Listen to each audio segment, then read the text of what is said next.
Sharma. Welcome to my channel Vidya Shiksha institute. आप लोग कैसे हैं? आशा करती हूँ कि आप लोग अच्छे ही होंगे।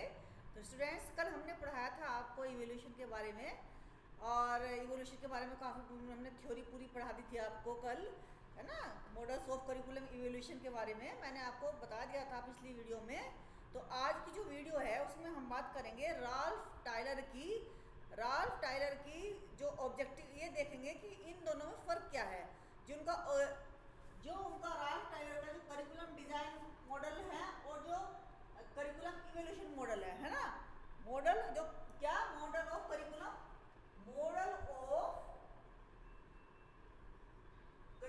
Evolution, a model of curriculum design. इन दोनों में क्या फ़र्क है ये देखेंगे कि इन दोनों में जो है क्या फ़र्क है ये देखेंगे, है ना। तो राल्फ टायलर के ने दोनों मॉडल दिए हैं और दोनों ही मॉडल जो है करिकुलम से संबंधित है। एक डिज़ाइन है, दूसरा इवोल्यूशन है। तो डिज़ाइन अलग चीज़ होती है और इवोल्यूशन अलग चीज़ होती है। ज़्यादा डिफरेंस नहीं है, थोड़ा सा ही डिफरेंस है, लेकिन डिफरेंस है दोनों में, ठीक है। तो अब इसके बारे में बात कर लेते हैं, करिकुलम इवोल्यूशन के बारे में बात कर लेते हैं। थोड़ा सा पहले एक वो देते हैं, थोड़ी सी आपको इंट्रोडक्शन दे देती हूँ। One of the earliest curriculum evolution model was proposed by Ralph Tyler 1950 भी कह सकते हैं, 1949 भी, कहीं 1950 दिया गया है, कहीं 1949 दिया गया है ना। In his monograph basic principles of curriculum and instruction, है ना। तो किस में दिया गया है? Basic principle of curriculum and instruction. One of the earliest curriculum evaluation model was proposed by Ralph Tyler. Ralph Tyler के द्वारा पुराना परंपरागत बहुत पुराना मॉडल किसके द्वारा बनाया गया था? राल्फ टायलर के द्वारा बनाया गया था। और जो है in his monograph basic principles of curriculum and instruction, Tyler approach move rationally and systematically through several related steps. अपनी जो उनकी एक मोनोग्राफ था, लेख था उनका अपना एक, उसमें उन्होंने जो है प्रिंसिपल्स जो है टायलर ने approach mood rationally systematically through several related steps, ठीक है। थोड़ा हिंदी में इसको एक बार जान लेते हैं कि पाठ्यचर्या मूल्यांकन के संबंध में टायलर का मॉडल एक उद्देश्य केंद्रित मॉडल है। यह मॉडल पाठ्यचर्या मूल्यांकन में सर्वाधिक पुराने मॉडलों में से एक है। टायलर द्वारा वर्ष 1949 में यानी कि 49 में पाठ्यचर्या और शिक्षा का मूल्य सिद्धांत curriculum basic principles of curriculum and basic principles of curriculum instruction and evaluation instruction में उन्होंने ये दिया था, ठीक है। अपनी इस मूल्यांकन के संबंध में तार्किक दृष्टिकोण अपनाते हैं। क्या अपनाते हैं? मूल्यांकन के उसमें तार्किक दृष्टिकोण ये अपनाते हैं। तो first of all determine the objective, after that you determine the behaviour. सबसे पहले क्या करते हैं? First of all we determine the objective, है ना, और उसके बाद हम क्या करते हैं? बिहेवियर को देखते हैं, है ना।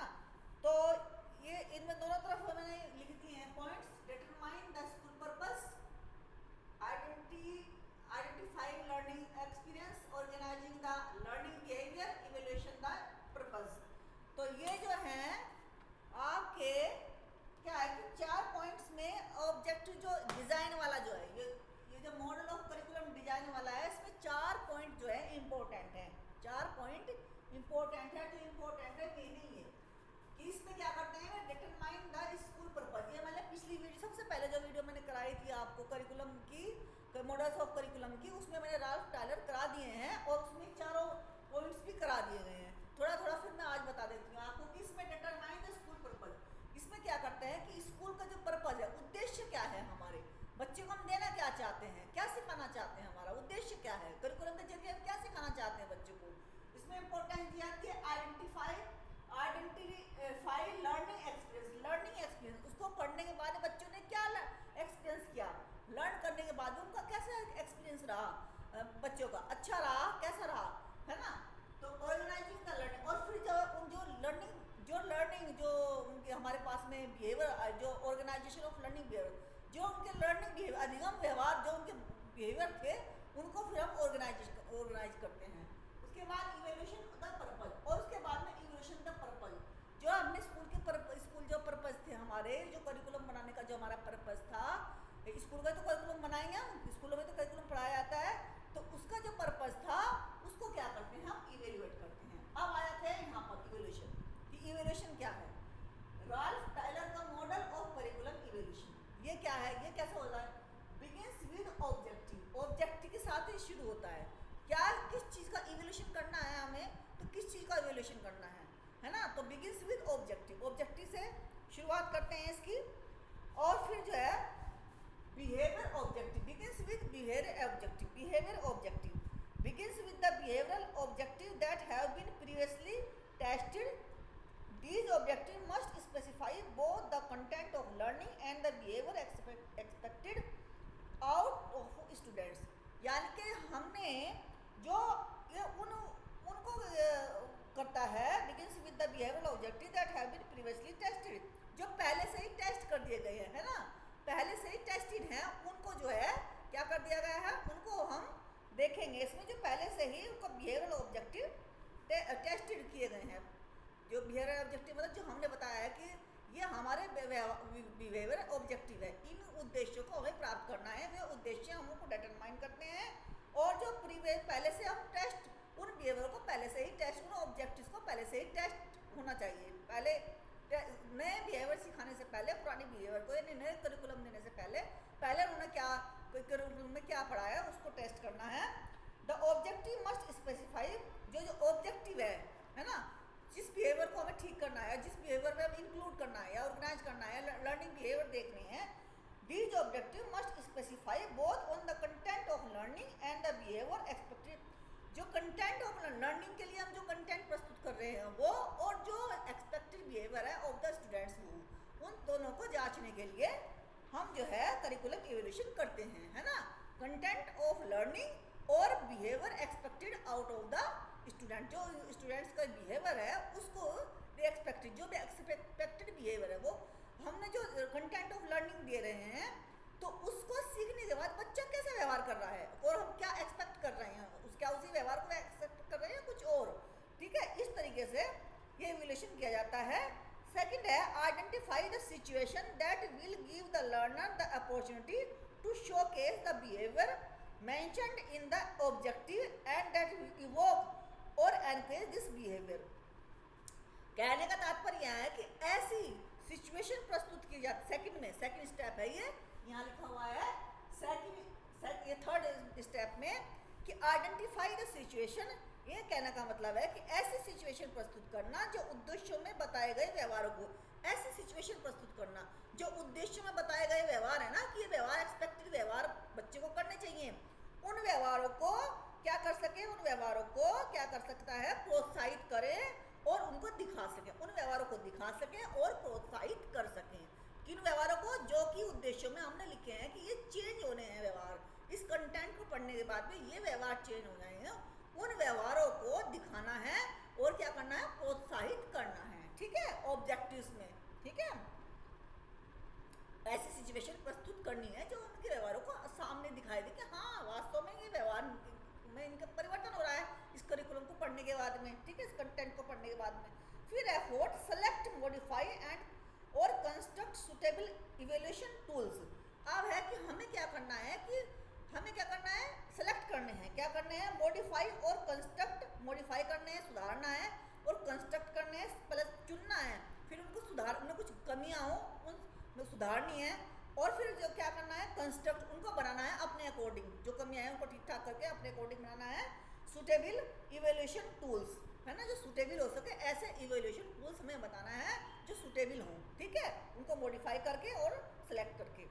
And ensure to check the instrument for objective validity and reliability, और एंश्योर करना है टू चेक द इंस्ट्रूमेंट, और ये भी चेक करना है कि क्या ये जो हमारा टूल है ये ऑब्जेक्टिविटी को भी मेजर करता है, रिलायबिलिटी भी है, या फिर उसमें क्या है, वैलिडिटी भी है ना, इन सब चीज़ों को मेजर करता है। फिर है fifth, use the instrument tools to obtain the appraised result. जो रिजल्ट हमने चाहा था, क्या उन रिजल्ट को वो दे रहा है, ऐसे टूल्स जो रिजल्ट हम चाह रहे थे क्या वो दे रहे हैं, तो उनको जो है उनसे क्या करेंगे, उन रिजल्ट, उनको जो है टूल्स हमने अभी सिलेक्ट किए हैं उनको हम यूज करेंगे और क्या प्राप्त करने के लिए, रिजल्ट प्राप्त करने के लिए। इवोल्यूशन कर रहे हैं ना, तो रिजल्ट प्राप्त करने के लिए कि हाँ इन बच्चों का व्यवहार में परिवर्तन हुआ है, व्यवहार ही देख रहे हैं ना, तो व्यवहार में ये जो है लर्निंग बिहेवियर में ये परिवर्तन हुआ है। Compare the result obtained from the various instruments after given in order to access the almost of change taking place. Compare the result of, अब क्या करना है, जो रिजल्ट हमसे उनसे हमें प्राप्त हुआ है, उन टूल से जो रिजल्ट हमें प्राप्त हुआ है, अब क्या करना है, उन जो है वेरियस इंस्ट्रूमेंटल बिफोर आफ्टर, पहले जो जब तक हमने इंस्ट्रूमेंट का यूज नहीं किया था पहले, और जब हमने उन इंस्ट्रूमेंट का यूज किया है तब के रिजल्ट में और अब के रिजल्ट में क्या फर्क आया, ये हमें देखना है कि उनके व्यवहार में amount of changing taking place, कितना जो है व्यवहार, मतलब उनको क्या है कि कितना उनके व्यवहार में बदलाव आया है, उसको कंपेयर करनी है रिजल्ट को, है ना। फिर जब अब कंपेयर हो गई रिजल्ट की, है ना, अब रिजल्ट कंपेयर हो गया, उसके बाद क्या करेंगे, analyse the result to figure out the strength and weakness of the curriculum. अब हम क्या करेंगे कि उसके बाद में हम कंपेयर करने के बाद में एनालिसिस करेंगे उस करिकुलम की वीकनेस और स्ट्रेंथ की, ठीक है, and to identify possible explanation about the reason for this pattern. और ये भी आइडेंटिफाई करेंगे, ये भी चिन्हित करेंगे, ये भी निश्चित करेंगे कि क्या पैटर्न रहा, है ना, कि क्या जो है ऐसे एक्सप्लेनेशन में करेंगे हम about the reason for this pattern, कि स्ट्रेंथ की और वीकनेस के ऐसे क्या कारण रहे जिनके द्वारा ये स्ट्रेंथ और वीकनेस आई है, उनको भी हम क्या करेंगे, एनालाइज करेंगे, विश्लेषण करेंगे। Use the result to make the modification in the, है ना, curriculum. Use the result to make modification. अब क्या है, जो रिजल्ट आए हैं, अब उन्हें वीकनेस देख ली, स्ट्रेंथ देख लिए, किन से हुआ है ना, कि किस पैटर्न से हुआ है, अब उस पैटर्न को हम सुधारेंगे, और सुधारने के बाद क्या करेंगे, जब रिजल्ट होगा हमारा, यूज द रिजल्ट टू, जो भी रिजल्ट आएगा उस रिजल्ट के द्वारा हम क्या करेंगे, करिकुलम को सुधारेंगे, मॉडिफाई करेंगे करिकुलम को। तो ये आशा करती हूँ कि आपको इस समझ में आ गया होगा। ये सारे पॉइंट जो रखे हैं सारे, use the instrument, compare the result, analyse the result, use the result, ये सारे मैंने आपको करा दिए हैं, ये भी मैंने करा दिया है, ये अलग है, लेकिन कंपेयर इसलिए करी है कि दोनों के दोनों अलग हैं। कई बार हम सोच लेते हैं कि करिकुलम और जो है डिज़ाइन वाला जो है मॉडल ऑफ करिकुलम, ये दोनों राइट का एक ही नहीं, ये दोनों अलग अलग है, दोनों के अलग अलग कंटेंट है दोनों का ही, ठीक है, ये इस तरीके से है। The Tyler model has many advantages.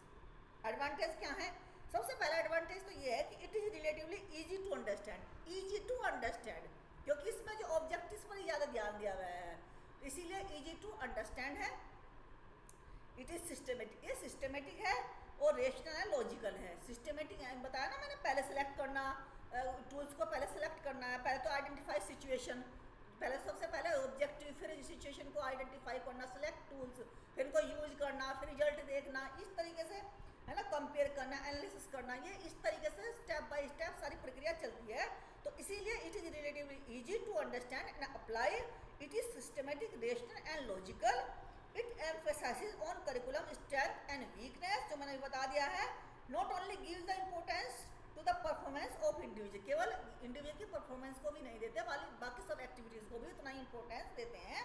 It also emphasises the importance of continuing cycle of assessment, analysis, improvement. ये जो पूरी कंटिन्यूटी होती है ना, एसेस करना, एनालिसिस करना, ये साइकिल है पूरी, एसेस करना, एनालिसिस करना और फिर जो है इम्प्रूवमेंट करना, ये पूरी साइकिल चलती है इसमें। ये सारी इसके अंदर खूबियाँ हैं और डिसएडवांटेजेस भी हैं इसमें। It does not suggest how the objective themselves should be evaluated. ये इसमें जो है एक खामी ये है कि ये नहीं बताता कि जो ऑब्जेक्टिव है वो अपने आप इवैल्यूएट कैसे हो जाएंगे, ऑब्जेक्टिव जो है अपने आप इवैल्यूएट कैसे हो जाएंगे, है ना।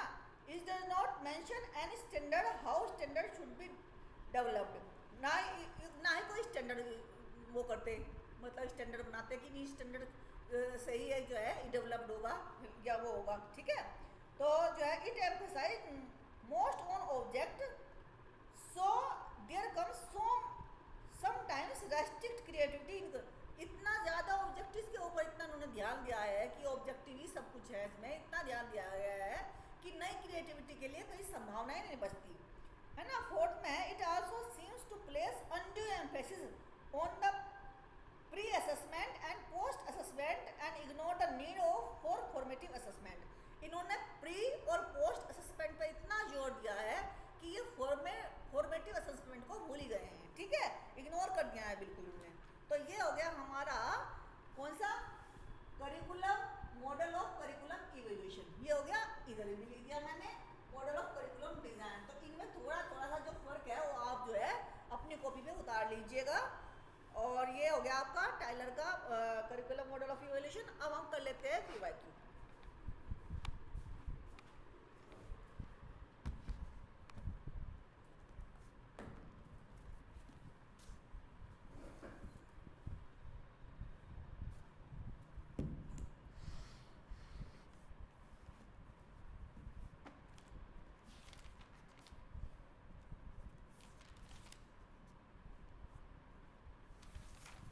सेवेंटी तक हो गए थे, अब है हमारा 71 क्वेश्चन, ठीक है।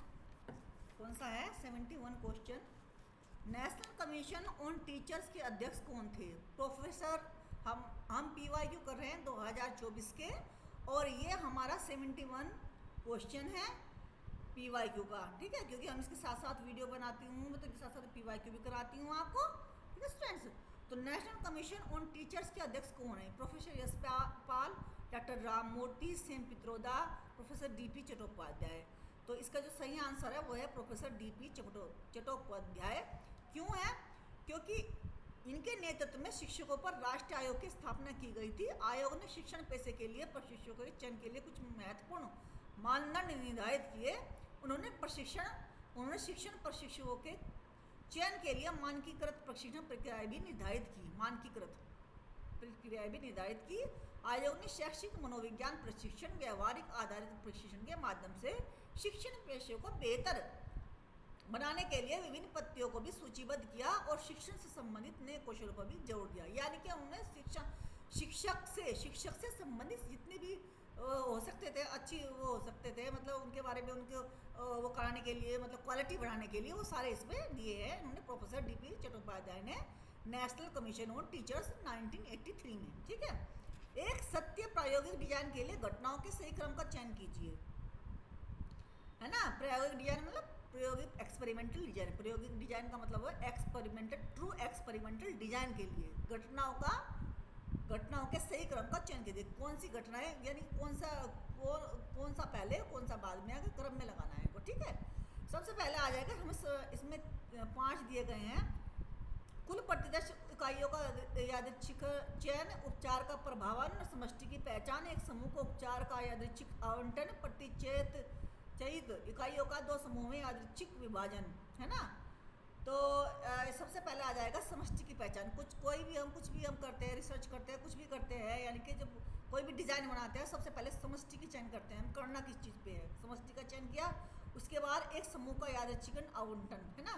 फिर क्या करेंगे हम, फिर करेंगे कुल प्रतिशत इकाइयों का यादृच्छिक, कुल कितनी प्रति सैंपल्स यूनिट है, कितनी है ना, उनको करते हैं रैंडमाइज सिलेक्शन करते हैं उनका। फिर सिलेक्शन करने के बाद में हम क्या करते हैं, प्रतिचयित अपनाई, जो जितनी भी हमारे जो चयन किए हैं हमने, प्रतिचयित इकाइयों को 2 समूह में यादृच्छिक विभाजन, एक प्रयोग के लिए एक नियंत्रण के लिए 2 समूह में हम बांट लेते हैं इनको, ठीक है।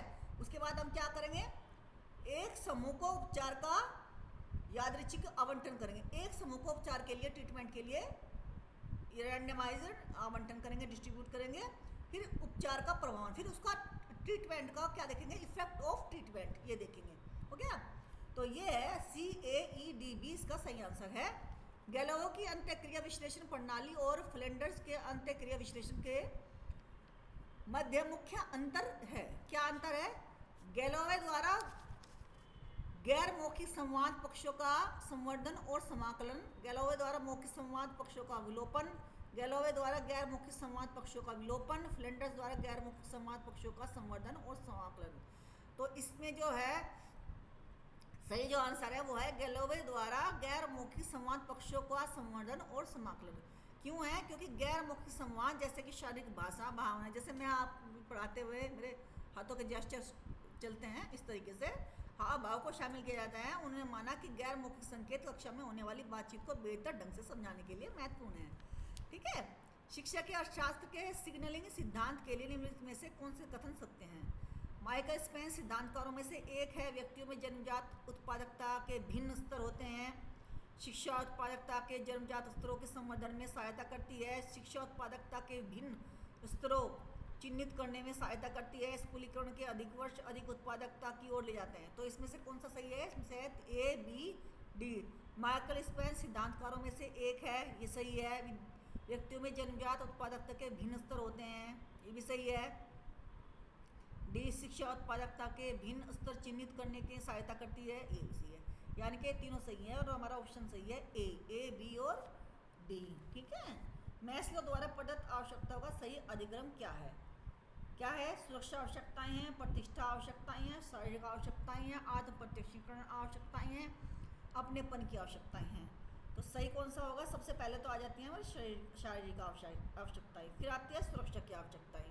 सबसे पहले क्या आती है? शारीरिक, फिर सुरक्षा की, फिर आती है अपनेपन की आवश्यकताएं, फिर आती है प्रतिष्ठा की आवश्यकताएं और फिर आत्म प्रत्यक्षीकरण या सेल्फ एक्चुअलाइजेशन की आवश्यकताएं, नीड। तो हमारा जो आंसर सही है वो है बी, CAEBT। ये आंसर हमारा सही है। 76 क्वेश्चन है स्टूडेंट्स आपके लिए। पाठ्यचर्या मूल्यांकन के कॉन्ग्रुएंस कंटीजेंसी प्रतिरूप को निम्न के द्वारा दिया गया है। किसके द्वारा दिया गया है? Model of contingency and congruence model किसके द्वारा दिया गया है स्टूडेंट्स? ये दिया गया है टाइलर के द्वारा, स्टेक के द्वारा, स्टीवन के द्वारा, किर्कपैट्रिक के द्वारा। तो सही जो आंसर है वो है स्टेक के द्वारा। ठीक है। और जो इसने पाठ्यचर्या का मूल्यांकन के लिए इसने 3 घटक दिए थे। 1967 में रॉबर्ट स्टेक द्वारा प्रस्तुत इसको किया गया था, है ना, कॉन्ग्रुएंस कंटीजेंसी को। और इस मॉडल में पाठ्यचर्या मूल्यांकन के लिए 3 मुख्य घटकों को शामिल किया गया है। 3 मुख्य घटक है कंपोनेंट टेस्ट में। क्या है? अंतर विषयक संबंध, पाठ्यचर्या प्रक्रिया, परिणाम, ये हैं इसमें। ठीक है। अभी आगे हम पढ़ाएंगे। इसके बाद में ये स्टैक, स्क्रीवन या स्टैक, ये इन दोनों में से कल मैं पढ़ाऊंगी, आपको पता लग जाएगा। निम्न में से कौन से शिक्षा में लागत लाभ विश्लेषण की सीमितताओं को सटीक रूप से प्रतिबंधित करते हैं? सीमितताओं मतलब सीमित करते हैं किसको? लागत लाभ विश्लेषण की, है ना, सटीक रूप से प्रतिबंधित करते हैं। अमौद्रिक लाभों के परिमाणन में कठिनाई, लागतों पर अल्पकालिक फोकस, मात्रात्मक डाटा पर अत्यंत बल देना, या अस्पष्ट लागत में समावेशन, दीर्घावधिक परिणामों के लिए विचारशीलता का अभाव। तो स्टूडेंट्स इसमें जो सही आंसर है वो है आपका ए, सी और ई। अमौद्रिक लाभों के परिणामन में, अमौद्रिक लाभों के परिमाणन में कठिनाई, है ना, सीमितता ये है इसमें। और दूसरा है मात्रात्मक डाटा पर अत्यंत बल देना, और तीसरा है दीर्घावधिक परिणामों के लिए विचारशीलता का अभाव। तो है ए, सी और ई, इसका आंसर सही है ना। अब ये अबौद्धिक लाभों के परिमाण में ये कठिनाई ये क्या है, इसको थोड़ा सा एक्सप्लेन कर देती हूँ। शिक्षा के कई लाभ होते हैं, जैसे कि सामाजिक और मानसिक स्वास्थ्य में सुधार को मात्रात्मक रूप से प्रमाणित करना मुश्किल होता है। अमौद्रिक हो गए ना, पैसे तो नहीं हो सकते ना, सुधार कर रहे हैं उसको कोई पैसे तो नहीं होते। सुधार हो रहे हैं किसी मानसिक स्वास्थ्य में या सामाजिक उसमें सुधार में, कोई अमौद्रिक हो गए ना, मौद्रिक तो नहीं ना, पैसे तो नहीं लिए जाते उसके। तो मात्रात्मक डाटा पर अत्यंत बल की लागत लाभ विश्लेषण में अक्सर मात्रात्मक जो डाटा होता है उस पर अधिक बल दिया जाता है, गुणात्मक लाभों को नज़रअंदाज कर दिया जाता है। ठीक है। और दीर्घावधि लाभ परिणामों के लिए विचारशीलता का अभाव का मतलब है लागत लाभ विश्लेषण में अक्सर दीर्घावधिक परिमाणों को पर्याप्त महत्व नहीं दिया जाता है। शॉर्ट टाइम लाभ को ज़्यादा पसंद करते हैं, सभी पसंद करते हैं, अधिकतर पसंद करते हैं। कुछ लोग होते हैं जो लॉन्ग टर्म लाभ को पसंद करते हैं। तो ये इसलिए इसका ये आंसर है। 78 क्वेश्चन है। निम्नलिखित को काला अनुक्रम में व्यवस्थित कीजिए। हंटर आयोग, the education dispatch, grants plan, Calcutta, Bombay, Madras में विश्वविद्यालय की स्थापना, 1 लाख रुपये आवंटित करने वाला चार्टर। तो इसको हम ऐसे लगाएंगे। सबसे पहला आएगा ग्रांट्स प्लान, उसके बाद आएगा 1 लाख रुपये आवंटित करने वाला चार्टर, उसके बाद आएगा द एजुकेशन डिस्पैच, उसके बाद आएगा कलकत्ता, बॉम्बे, मद्रास में विद्यालयों की स्थापना, उसके बाद आएगा हंटर आयोग। कलकत्ता बॉम्बे की स्थापना आपको पता ही है 1917 में हुई थी, और ये 1917 और हंटर आयोग का आपको पता ही होगा, आपने पढ़ा होगा कमीशंस में। नेतृत्व का कौन सा प्रतिरूप अनुगामियों को प्रोत्साहित करने के लिए पुरस्कार और दंड पर निर्भर करता है? रूपांतरण परक, लोकतांत्रिक, कार्य संपादन संबंधी, यानी कि जो पुरस्कार और दंड पर निर्भर करता है। नेतृत्व का कौन सा प्रतिरूप अनुगामियों को, जो उनका अनुगमन करते हैं यानी कि जो उनके फॉलोवर्स होते हैं, उनको एनकरेज करने के लिए पुरस्कार दंड पर निर्भर करता है। कौन सा वो प्रतिरूप है? तो वो प्रतिरूप है कार्य संपादन संबंधी। 4 दिए गए हैं, रूपांतरण परक, लोकतांत्रिक, कार्य संपादन संबंधित, सेवक। 4 दिए गए, चारों में से सही है सी। दवे समिति रिपोर्ट विशेष रूप से केंद्रित है प्राथमिक स्तर पर न्यूनतम अधिगम स्तर, प्राथमिक माध्यमिक स्तर पर न्यूनतम अधिगम स्तर, प्राथमिक स्तर पर कला एवं शिल्प शिक्षा, प्रारंभिक बाल्यावस्था शिक्षा। तो इसका जो सही आंसर है स्टूडेंट्स वो है प्राथमिक स्तर पर न्यूनतम अधिगम स्तर, MLL इसको बोलते हैं। क्या बोलते हैं इसको? मिनिमम लर्निंग, है ना, LL अधिगम स्तर, लेवल। LL का मतलब learning level, minimum learning level, इसको ये बोलते हैं प्राथमिक स्तर पर न्यूनतम अधिगम स्तर। तो ये हो गए आपके पूरे 80 क्वेश्चंस स्टूडेंट्स। तो respect your parents, respect your teachers, अपनी सेहत का ध्यान रखिए और यूं ही नेट की तैयारी करते रहिए। और तैयारी करते रहिए का मतलब ये नहीं है कि 2-3 महीने में इतने दक्ष हो जाइए कि आप जो है नेट को टॉप करें और JRF भी लेके आएँ। ओके, बाय बाय, नमस्कार, गुड नॉन।